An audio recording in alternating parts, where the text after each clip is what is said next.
Alors bonjour, nous sommes de retour dans cette discussion sur les piliers de la collégialité Mhm. universitaire.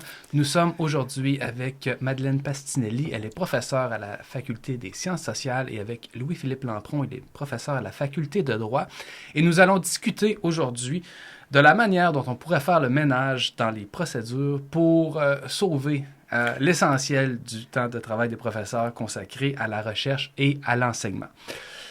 Et donc, commençons cette discussion en se demandant s'il y a un problème avec la culture managériale qui s'est immiscée dans la gouvernance universitaire et la manière dont ça pourrait rentrer en conflit avec le travail, le temps de travail des professeurs. Je pose la question d'abord à Madeleine, si elle peut nous éclairer là-dessus. Écoute, je vais essayer d'être bref parce que c'est une question sur laquelle je pense que je pourrais parler pendant une trentaine de minutes.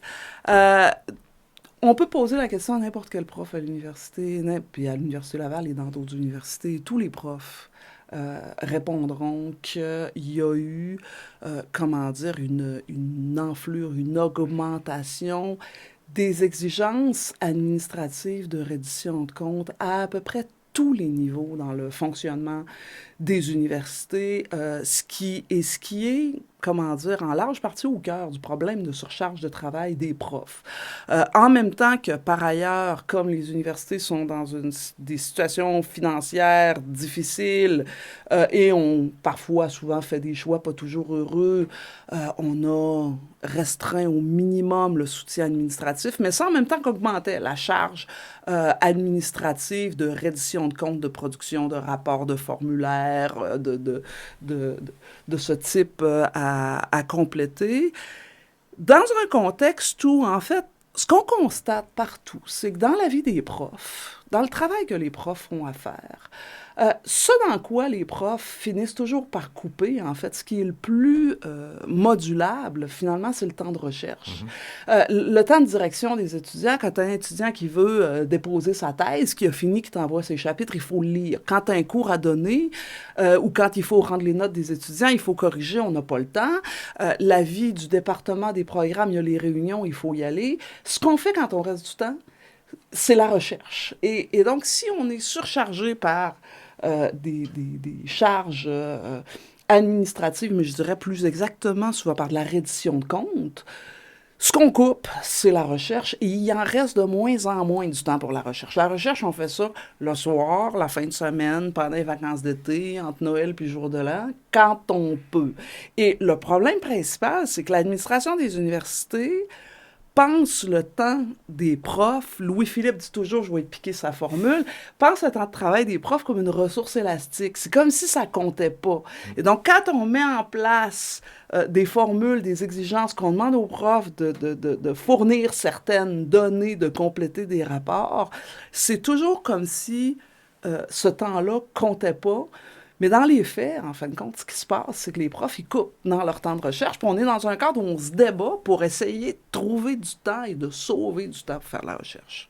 Puis, dans le même sens, la reddition de compte, encore une fois, c'est comme la tarte aux pommes. Tout le monde est tout à fait d'accord avec la reddition de compte, c'est de l'argent public, etc. Il faut s'assurer là, que ce soit dépensé pour des choses qui vont faire en sorte que les professeurs ne vont pas s'acheter une Camaro. Je ne sais pas pourquoi j'ai dit Camaro, par ailleurs. Et donc, dans ce contexte-là, le problème vient avec, Madeleine l'a évoqué, une multiplication, je dirais, presque désordonnée de ces obligations-là de reddition de compte qui viennent avec des overlap et on finit par se demander mais à quoi ça sert? Et dans les faits, il y a une déconnexion entre cette multiplication-là de formulaires, de demandes d'autorisation avec justement un manque de temps criant pour les professeurs et professeurs dans le temps de recherche, puis qui va faire en sorte qu'il y a des projets de recherche qui vont juste pas voir le jour parce que les profs, ils voient bien la montagne de formulaires administratifs qui seraient associés à leur décision d'aller de l'avant avec ce temps-là, puis le manque de reconnaissance qui vient avec, parce que grosso modo, on nous dit que ça, c'est inamovible. Les 14 formulaires différents qui parlent exactement de la même chose, je caricature, mais à peine pour être capable capable d'arriver à mettre de l'avant un projet de recherche qui va servir à l'ensemble de la population, ça bouge pas, en fait. Alors, grosso modo, si vous n'êtes pas capable de passer, de sauter à travers ces cerceaux-là, ben, c'est pas le temps ou c'est pas le moment, en fait, d'être capable de mener ce projet de recherche-là. Alors que dans les faits, c'est les deux piliers de l'université. Puis c'est la raison pour laquelle c'est les professeurs-chercheurs qui sont au cœur de l'université. C'est parce que c'est pas uniquement former des étudiants qu'on fait à l'université, c'est également, puis c'est au cœur de la mission d'intérêt public, faire ces projets de recherche-là. Et on s'attend vraiment, en fait, c'est une urgence de trouver une manière de réorganiser le travail. Puis pas juste pour les profs, également pour celles et ceux à qui on demande de courir après les profs pour faire remplir des formulaires qui irritent les professeurs, en fait. Si on réorganise tout ça, ben, tout le monde va voir sa qualité de travail améliorée, en fait, parce que ça va faire sens. Le formulaire de reddition de compte, là, ça va faire sens, puis tout le monde va ramer dans le même sens, c'est-à-dire permettre au maximum de projets de recherche de voir le jour à l'Université Laval. C'est intéressant que tu aies évoqué encore une fois cette tarte aux pommes. Non, mais parce que le travail des professeurs n'est pas juste notamment lourd, il est aussi très fragmenté. Okay? Vous êtes appelés à faire une quantité de tâches éminemment différentes. Puis je pense qu'il y a même un travail de passer de l'une à l'autre au sein d'une journée. Et la reddition de comptes et le travail administratif, vous en faites une grande partie. À quoi serait due cette multiplication des redditions de comptes, des procédures administratives, et est-ce qu'il est vraiment possible de les diminuer sur le plan local? Donc, mais là-dessus, moi, je dirais que, tu sais, il y a plusieurs facteurs là, qui expliquent l'enflure de la reddition de comptes. Il y a, d'abord, on en a, je pense que vous l'avez déjà évoqué, l'idée qu'il y a une culture managériale dans laquelle on pense en termes de produire des rapports, avoir des indicateurs, se donner les moyens de suivre l'efficacité des processus mis en place, la productivité et tout ça, et qui se traduit par cette enflure-là. Il y a des exigences, évidemment, qui viennent pas forcément de l'administration de l'université, qui viennent du gouvernement, des organismes subventionnaires, mais comme de manière générale, on participe, c'est-à-dire la tête dirigeante de l'université participe de cette culture gestionnaire-là. La réaction, quand on reçoit une nouvelle exigence du ministère de l'Enseignement supérieur ou du Conseil du Trésor, par exemple, pour la production ce qu'on collecte comme données pour les rapports de dépenses, plutôt que de dire, ben là, ça va nous demander un temps fou, faire ça et on va, comment dire, gaspiller le temps de recherche des profs, plutôt que de se tourner vers les autres universités, vers le BCI, vers les syndicats pour dire, hey, on fait un front commun pour faire pression auprès du gouvernement pour dire, non, mais ça marche pas, ça n'a aucun sens, parce que si on fait ça, on va perdre beaucoup plus que ce qu'on va économiser. Il n'y a pas ce réflexe-là. Il n'y a pas non plus, il y a un peu, comment dire, puis je dirais spécifiquement à l'Université Laval, c'est mis en place depuis un certain nombre d'années, je dirais une culture de la méfiance, où, si tu veux, le postulat de départ, c'est que les profs, surtout les profs de carrière qui sont là depuis longtemps, pas les jeunes profs qui viennent d'arriver, éventuellement, ils vont essayer de trouver des raccourcis, ils vont essayer de pas travailler, ils vont essayer de je sais pas quoi, de pas détourner des fonds, mais en tout cas de se faire rembourser plus que ce à quoi il aurait droit et qu'il faut surveiller. Ce qui fait, du point de vue des profs, l'impression que ta job, c'est de prouver que tu travailles et c'est de prouver que l'argent que tu as dépensé, tu l'as vraiment dépensé pour faire ce pourquoi Mais ce qui donne des exigences, des demandes qui sont proprement fantaisistes. Puis là, peut-être qu'on peut donner des exemples là, pour voir de quoi on parle. Je t'en prie, donne des exemples. Tu vois, par exemple, on a eu, il y a une demande quand on se déplace à l'étranger pour la recherche ou pour présenter des conférences, des jurys de thèse ou tout ça, on fait un rapport de dépenses. Puis évidemment, quand tu es à l'étranger, tu fais tes dépenses en euros plutôt que... Si tu es en Europe, tu fais en euros plutôt qu'en dollars ou en dollars américains ou en tout cas dans d'autres devises. Tu fais ton rapport de dépenses, on te demande de faire état non seulement de ce que ça t'a coûté en euros, mais de ce que ça vaut en dollars canadiens, chacune de tes dépenses. Et donc, pour chacune de tes dépenses, on te demande soit de produire ton relevé de carte de crédit qui peut attester que ton repas au restaurant à 15 € coûtait, je sais pas, 22,50 canadiens, Mais si tu as payé en argent comptant, on te demande d'aller convertir au taux du jour sur le site de la Banque du Canada le prix de ton ticket de métro ou de ton ticket de RER qui t'a pas coûté le même prix, la même chose à l'arrivée puis au départ, parce qu'évidemment, le taux du jour à 10 jours de différence n'était pas le même. Et on se trouve dans un contexte où on n'a pas de soutien administratif, on n'a pas de secrétaire. C'était le cas dans mon département, on n'avait pas de personnel pour faire ça. C'est le prof qui doit produire ça. Et tu te dis, mais à quoi pense l'administration de l'université pour demander que ce soit un prof d'université qui coûte à la société, je sais pas, 150 000, 160 000 $ par année, qui a une super expertise pour faire de la recherche, qui va perdre je ne sais combien d'heures à faire ce genre de choses, ou à se débattre avec un tableau Excel, avec un formulaire en ligne qui fonctionne pas, avec ce genre de choses-là. Bref, il n'y a pas du tout dans la culture institutionnelle cette idée qu'il faudrait protéger le temps de travail des profs puis se questionner sur ce qu'on met en place, ce qu'on demande. Puis je veux dire, mais combien de 50 cents on économise en convertissant au taux du jour et en faisant faire ça par les profs versus combien d'heures de temps de travail de recherche on perd puis on gaspille là-dedans. Tu sais, c'est un exemple parmi plein d'autres qu'on pourrait évoquer, là. Puis on a vraiment l'impression que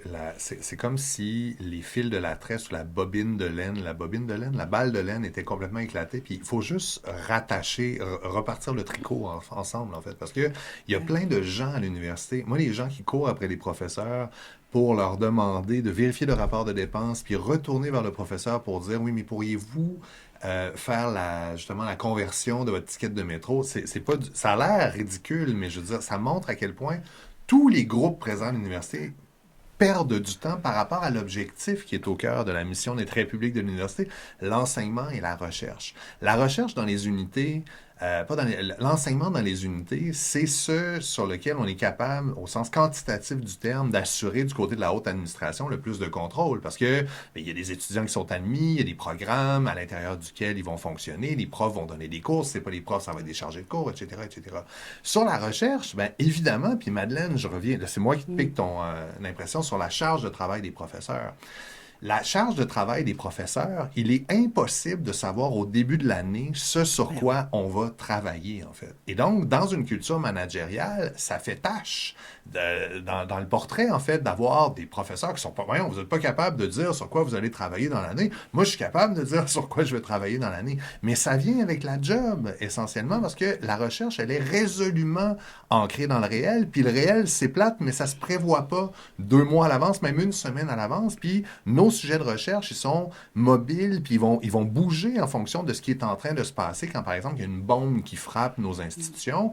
Pour prendre mon exemple, dans l'état actuel des choses, je veux dire, je suis surmobilisé depuis les 2 derniers mois par un projet politique que le gouvernement de la CAQ a sorti de son chapeau en multipliant des initiatives qui affectent de manière violente les contre-pouvoirs. Je ne pouvais pas le prévoir. Personne ne pouvait le prévoir. Et donc, je vais quand même ne pas travailler là-dessus, puis ne pas aller déposer des mémoires à l'Assemblée nationale alors que c'est au cœur de ma job, c'est au cœur de ma recherche, parce que j'ai pas été capable d'annoncer ça au moment où il fallait que j'annonce la charge de travail. Alors, c'est des exemples qui font en sorte que de se mettre le nez dans les différentes processus, les procédures et les responsabilités qui sont octroyées actuellement aux différents corps de métier qui travaillent à l'Université Laval, il faut travailler ensemble et non pas travailler les uns contre les autres, juste au sens de l'efficacité des procédés qui sont exigés puis attendus des uns et des autres. Parce que là, ce faisant, là, j'en parlais tantôt, mais ça crée de l'irritation.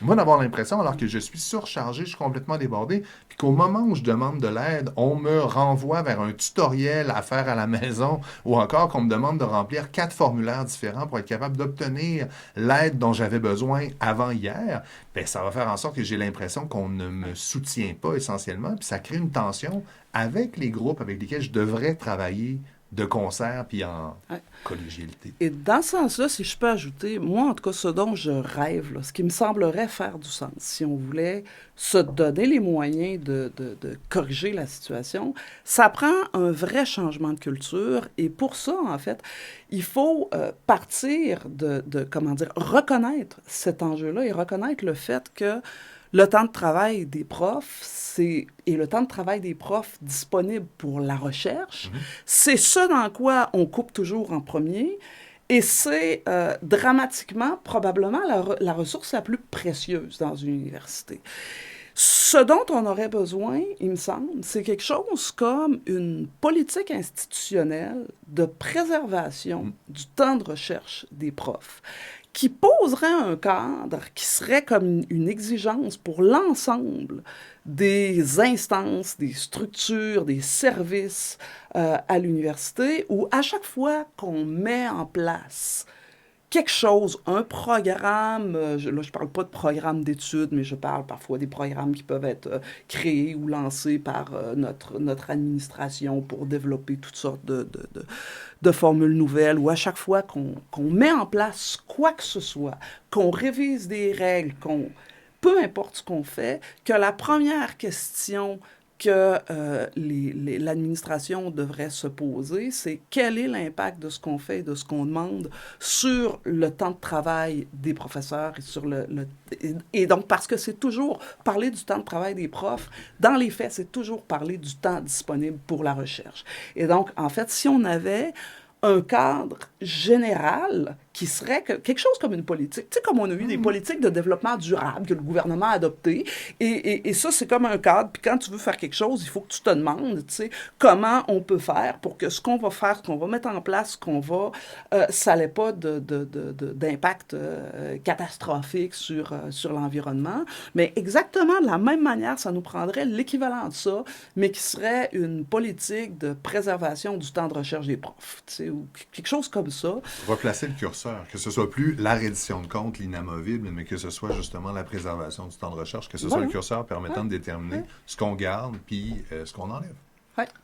Donc, j'entends parler beaucoup de temps et parler beaucoup de travail. Puis on a évoqué même dans nos discussions préliminaires sur du travail qui serait en fait perdu.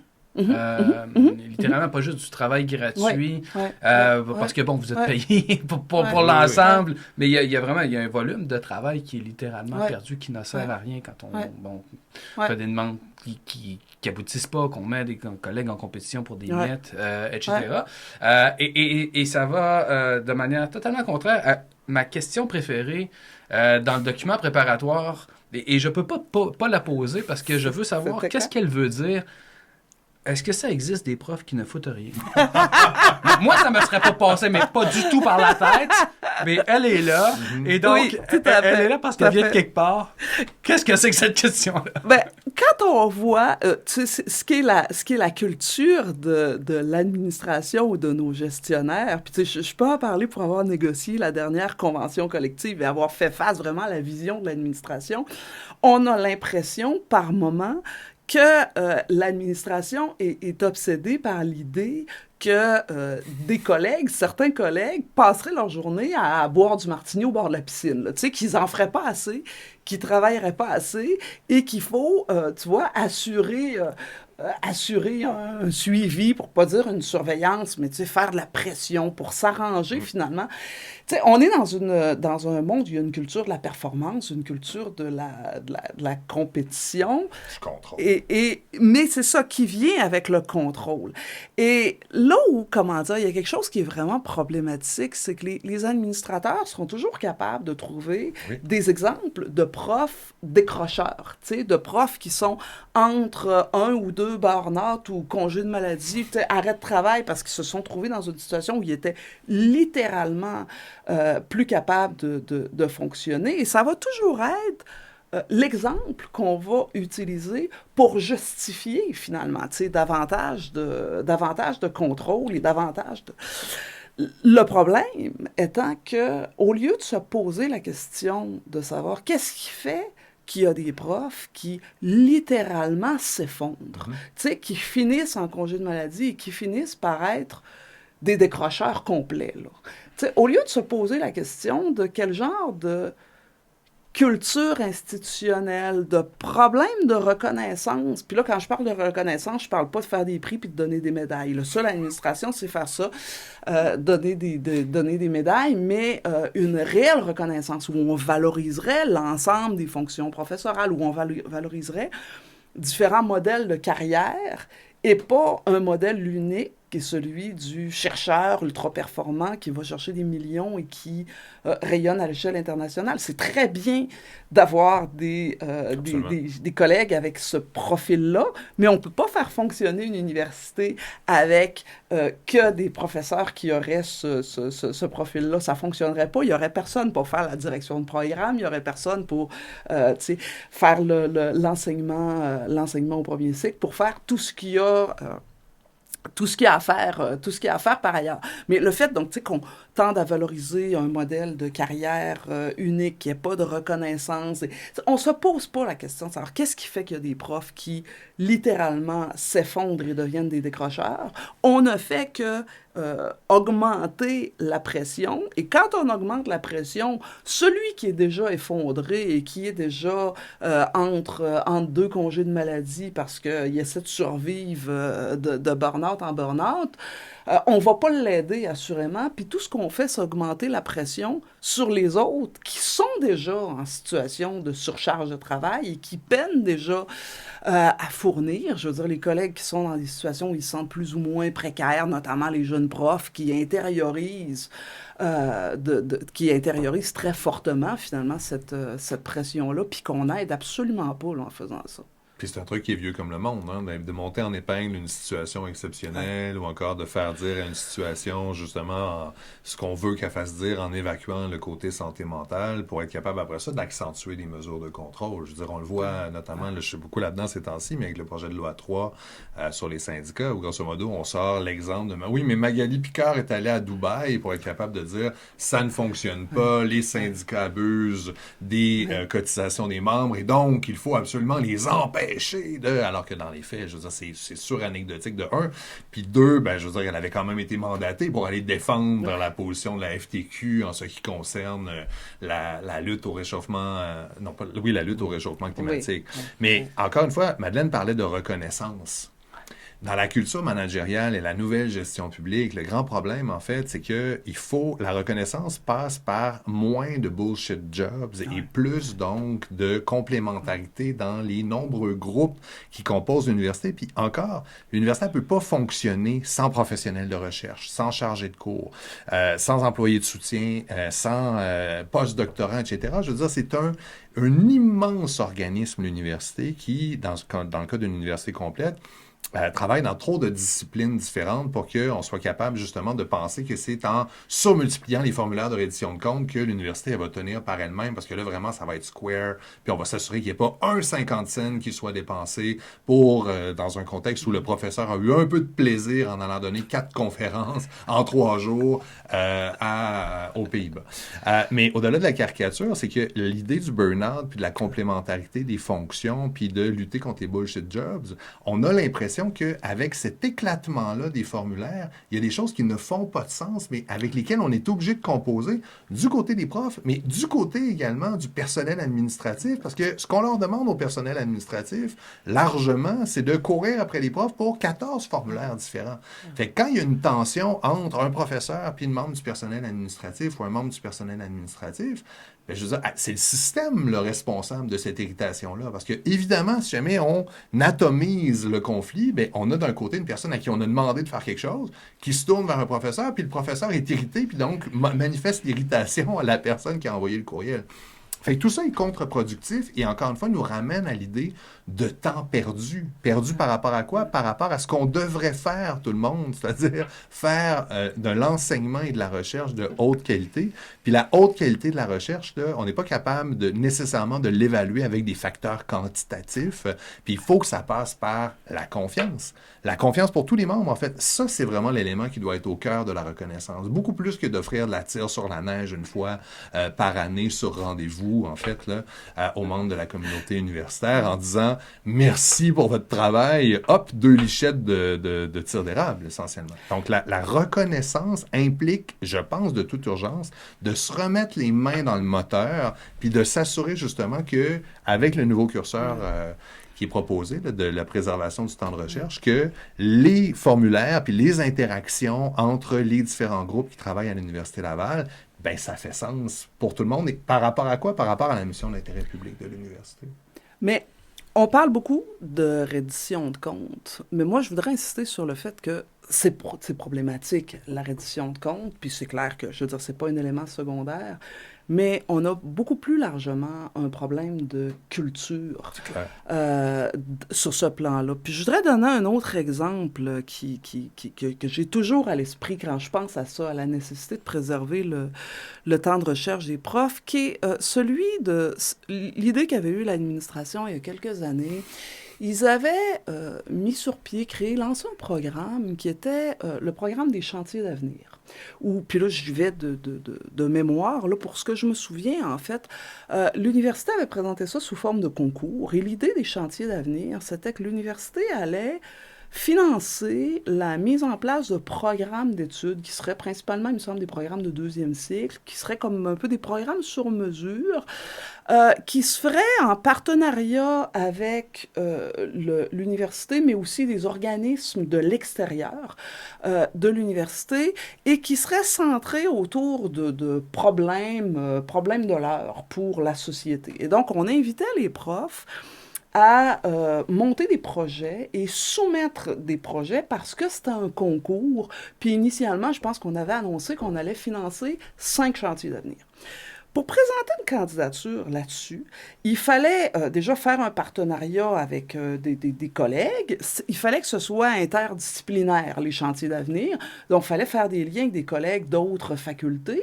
Il fallait essayer d'élaborer, d'imaginer un programme avec qu'est-ce qu'il y aurait comme cours dans le programme. Il fallait trouver des partenaires de l'extérieur de l'université.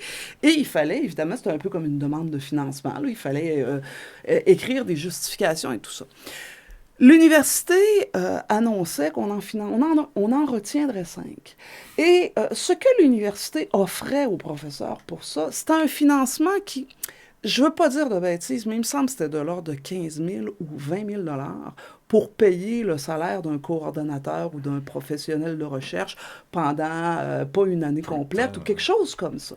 Et là, il faut imaginer combien de profs à l'Université Laval ont travaillé là-dessus, investi du temps, et tu dis, on va en financer 5 à la fin, mais tu fais travailler, je sais pas, tu sais, des gens pour qu'on produise 50 projets, mais il arrive quoi que les 45 autres? Et le temps perdu par les collègues et l'université, quand l'université fait ce genre de choses-là, l'université se félicite de l'intérêt des professeurs pour ça, et c'est-à-dire qu'il n'y a personne pour s'inquiéter de la catastrophe du temps qui a été perdu à travailler sur ce genre de choses-là. Et c'est pour ça que ça nous prend vraiment une politique pour mettre en place un vrai changement de culture pour que le jour où il y a un vice-recteur ou un directeur de service qui arrive avec une idée comme celle-là, qui disent on va faire un concours, qu'il y ait quelqu'un pour dire non, ça n'a pas d'allure. Ça peut être intéressant là, de financer des chantiers d'avenir, tout ça, mais faire un concours puis demander ça aux profs, ça n'a aucun sens. C'est une catastrophe du point de vue de l'intérêt collectif, je veux dire, la société qui finance les profs d'université pour qu'on travaille à la mission d'intérêt public de l'université et qu'on perde du temps avec des affaires comme celle-là. Et sur la catastrophe, je rajouterais en plus, on ne s'inquiète pas du fait qu'il y a 50 groupes qui vont demander pour avoir, alors que le prix est très, très peu élevé, puis on ne s'inquiète pas du fait que c'est un symptôme du sous-financement problématique et violent de la recherche, en fait, le fait qu'on se mette en compétition aussi nombreuses et nombreux pour des peanuts, en définitive. Alors, je veux dire, ça aussi, là, c'est plus juste du temps gratuit, pour reprendre ton expression, là, c'est littéralement du temps perdu. C'est beaucoup plus large qu'à l'Université Laval, là, notamment la mise en concours là, sur les demandes de subventions au CRSH puis le FQRSC. Là, on finit par presque lancer un 25 cents dans les airs pour savoir, cette année-là, quels sont, sur 100 projets de recherche, il y en a 95 qui vont être recommandés, puis il va en avoir 5 qui vont être financés. Fait que le choix de ces 5-là, c'est des décimales, c'est vraiment presque au hasard, en fait. Au risque de vous faire répéter, mais quoique, ne vous répétez pas. Mais il me reste cette question. Est-ce qu'il est vraiment possible d'avoir un contrôle là-dessus sur le plan local? Dans la mesure où cette multiplication des demandes de reddition de compte, ces financements par projet, ces affaires, tout ce qui participe, c'est quelque chose qui est présent dans la société de manière générale. Ça répond largement à des demandes qui sont celles du gouvernement à l'université, voire d'organismes subventionnaires qui ne sont pas dans cette chaîne-là directement. Est-ce qu'il y a un contrôle là-dessus sur le plan local? Moi, j'ai l'impression que c'est une question de posture. On en parle depuis tout à l'heure. C'est-à-dire, c'est une question de posture, puis c'est une question de posture à l'interne et à l'externe aussi. C'est-à-dire, il y a une capacité de résistance des dirigeants de l'université à des demandes faites de multiplication des obligations de reddition de comptes. C'est pas vrai que parce qu'on nous le demande, on n'a pas le choix que de passer au suivant, puis qu'après ça, l'administration aurait les mains liées, puis en disant c'est pas de ma faute, c'est les impôts, c'est pas de ma faute, c'est le gouvernement, c'est pas de ma faute, c'est le CRSH, c'est pas de ma faute, c'est la FQRSC. À un certain moment, la job des dirigeants et des dirigeantes d'une université, c'est de protéger la capacité de leur monde, de son monde, de sa communauté, de réaliser la mission d'intérêt public de l'université. Fait que ça remonte par mille même à quel point d'adopter une politique de préservation du temps de recherche, ça va outiller les dirigeantes et les dirigeants face à des demandes qui viennent de l'extérieur en disant, écoutez, on comprend votre demande, maintenant on l'a fait passer dans notre machine à saucisses qui passe par le curseur de est-ce que ça va déstabiliser la capacité de notre communauté à faire la recherche, parce que c'est quand même pour ça qu'on reçoit du financement de l'État au sens large, c'est pour travailler pour l'ensemble de la population, et on juge que malheureusement, ça c'est pas productif, et donc on ne sera pas en mesure de le demander.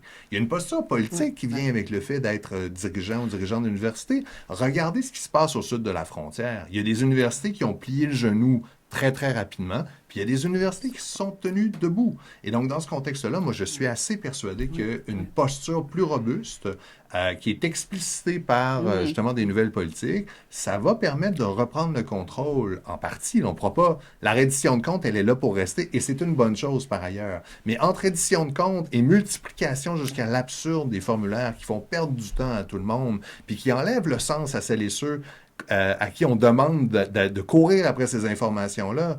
Puis après ça, ces rapports-là, ils sont sur une pile, puis ils ne servent pas à personne, en fait, essentiellement. Ça aussi, ça va dans le sens de revaloriser la mission de la République de l'université. Et pour répondre à cette question, quand on se compare, quand on se retrouve avec des collègues des autres universités québécoises, très souvent, c'est une question là, qui vient au cœur des discussions. On se compare sur ce que sont les exigences de nos administrations. À savoir, est-ce que chez vous, vous pouvez faire ça? Chez nous, là, je suis en train de me débattre parce que mon administration me demande ceci et cela. Et c'est à tous les niveaux. C'est-à-dire que ce qui passe ou ce qui passe pas avec le comité d'éthique, ce que ton comité d'éthique va exiger ou n'exigera pas.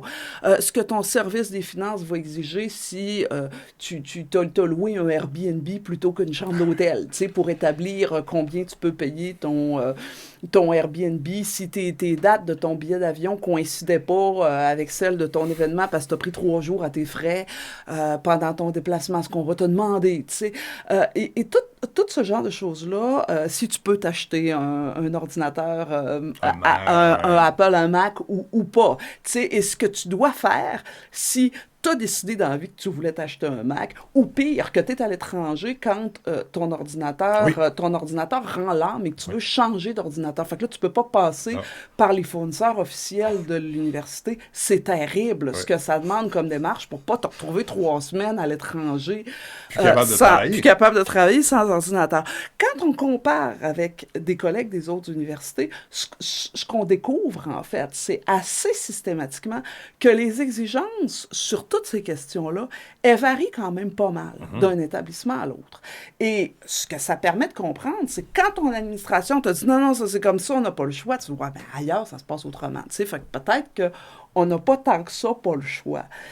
Si on avait une culture dans laquelle on travaille à essayer de préserver le temps de recherche des profs, le réflexe des administrateurs, ce serait de se demander sur chaque exigence de reddition de compte, c'est quoi le minimum auquel il faut se conformer? Et ce qu'on demanderait aux profs, c'est le plus strict minimum.